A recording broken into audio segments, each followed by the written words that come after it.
కొంతమందికి జడా శ్రవణ్ కుమార్ సూట్ వేసుకుంటే భయం. ఏందన్నా ఇంత జ్వరం వచ్చింది? సెగ ఇక్కడికి తగులుతుంది. కొంతమందికి జడా శ్రవణ్ కుమార్ ప్రెస్ మీట్ పెడితే భయం. భయపడద్దు,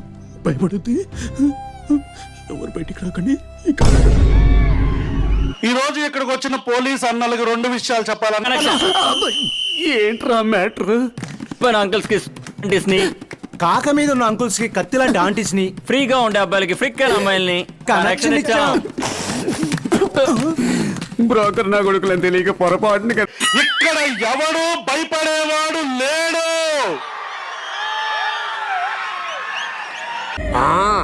ఈ బెబ్బెబ్బెమ్మెమ్మె సైకిల్ తప్ప నువ్వు వీకిందేం లేదు. శ్రవణ్ అన్న నన్ను ఎందుకు పిలిచాడో అర్థం కాల.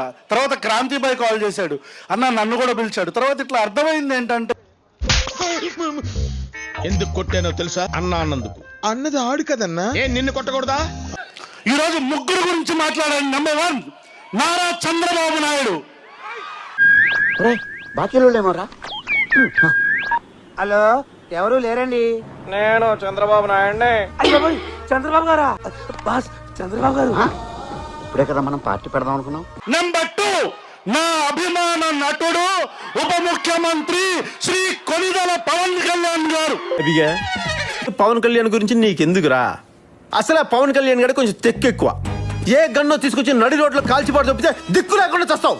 దిక్కులేని చావు చస్తావు, దరిద్రుడా. పక్క వాడు వార్నింగ్ ఇస్తా ఉంటే భయపడవా అసలు నువ్వు? ఇక్కడ ఎవడు భయపడేవాడు లేడు. అది కాదురా, ఆశ క్యాన్సర్ ఉన్నోడు కూడా బతికిస్తే, భయం ఆల్సర్ ఉన్నోడు కూడా చంపేస్తే. నెంబర్ 3 ప్రపంచంలో ఎవ్వడూ అడుక్కోనంతగా అడుక్కు తింటున్న జడా శ్రవణ్. ఎందుకంటే ఆ మహాతల్లి ఒక వీర పురుషుణ్ణి జాతికి అంకితం చేసిన తర్వాత. నెంబర్ 3 రాధా మనోహర్ దాస్ అనే దట్ట ఐ థింక్ వాటో వాట్ ఏంటో గుర్తుందా?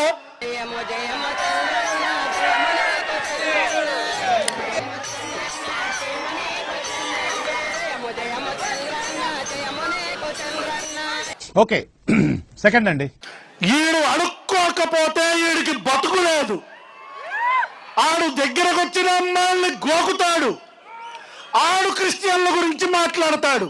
సాధిస్తాడేమో అని కాదు, సాధించి తీరుతాడు అన్న కాన్ఫిడెన్స్ తో శ్రవణ్కి స్ఫూర్తి ఇవ్వండి. ఈ రోజు ఇక్కడికి వచ్చిన పోలీస్ అన్నలకు 2 విషయాలు చెప్పాలని.